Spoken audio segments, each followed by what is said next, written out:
You're demoted. Wait, for what? 58, take 2. I know there's a lot of discussion on who's to blame for the downfall of Star Wars. Is it Kathleen Kennedy? Is it Disney as a whole? Is it J.J. Abrams? Is it Rian Johnson? Is it woke? You're demoted. I mean, give me a break. Can you imagine? Kathleen Kennedy comes to you and says, I want you to direct the middle film in the new Star Wars trilogy.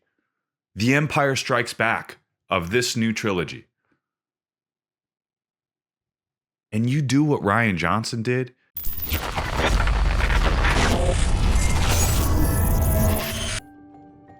I would be worried if everyone across the board was like, yeah, it was a good movie.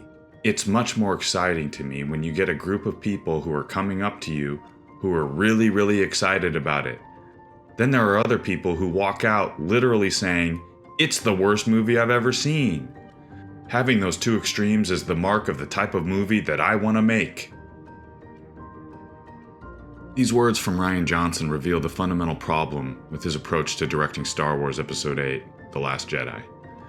It's fine to create provocative, polarizing art, but deliberately applying this philosophy to an established franchise represents a profound disregard for both the source material and its devoted fan base.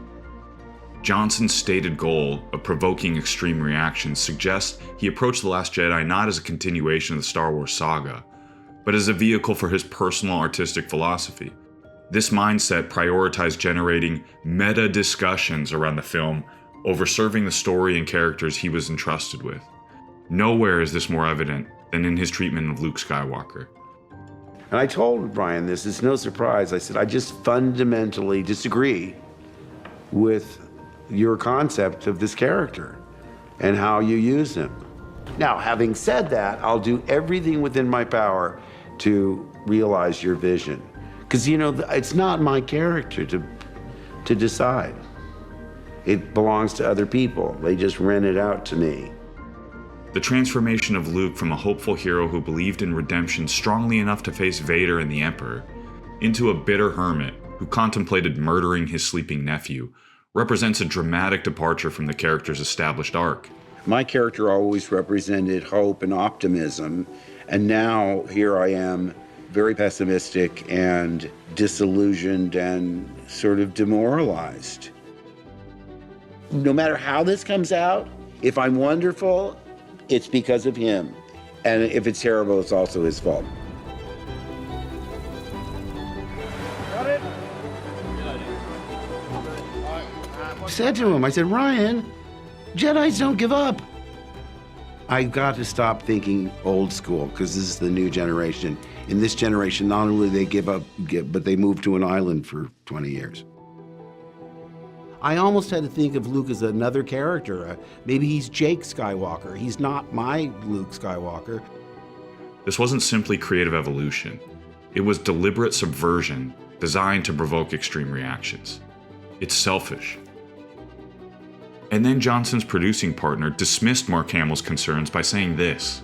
He thought he's gonna be the Luke Skywalker of this trilogy. It's just the realization that in this trilogy he's not Luke Skywalker, he's Obi. This reveals a fundamental misunderstanding of both characters. While Obi-Wan went into exile to protect Luke and maintain hope for the future, The Last Jedi's Luke abandoned everyone and chose hopelessness. This false equivalence seems to be a surface-level justification for dramatically altering Luke's character, dismissing the insights of those who knew him best. He was making this movie for the wrong reasons. He purposely took what J.J. Abrams had set up in VII and made destroying those things part of the themes of the movie. I mean, it says right in the script, forget the past, kill it if you have to. You're doing a pretty good job. I'm trying. When a filmmaker takes on an established property, they inherit a responsibility to both the material and its fan base. Being chosen to direct a Star Wars film is a privilege that countless filmmakers dream of. I remember one thing that was very informative to me, because I would say like, you know, but we really have to think of what the audience expects and what they want. And he says, no, we have to do the opposite. We have to give them something they don't expect that we want. Rian Johnson used this rare opportunity not to build up the franchise's rich legacy, but to deliberately provoke and divide its fan base in service of his own ego. And this reveals a troubling character trait: the willingness to break something others love simply to create controversy and discussion about oneself. It's a particularly selfish act when considering that Star Wars became the cultural phenomenon it is, and Johnson got his opportunity to direct one because of the passionate fans who invested so much in these stories over decades. I think, yes, Kathleen Kennedy is the boss of Lucasfilm. She shares a ton of blame. But also, she did what I think a lot of people would consider a good executive producer does. She goes and she finds the talent that she believes in, and then she stayed relatively hands-off. She let Rian Johnson write this thing and blow it up. And then J.J. Abrams comes back for 9 to try and salvage this disaster and makes what I think is one of the worst movies of all time. It's worse than Episode 8. But I blame Episode 8. The sins of Episode 8 are greater than the sins of 9. I think J.J. Abrams, rather than taking what Rian Johnson had left him and tried to make a coherent movie, he was equally as stubborn, and neither of these men, were able to do what was right for Star Wars, for the characters, for the world. So again, although I hate Episode 9, I think the sins of Episode 8 are greater. That to me is the downfall, when this whole thing just got off the rails and no one could figure out how to put it back on. It doesn't respect anything. He made it for the wrong reasons. He broke it on purpose to piss all of us off. And then the discussion around this is supposed to be exciting or provocative. It's not provocative. It's boring. Episode 8 is just a boring film. Rian Johnson ruined Star Wars.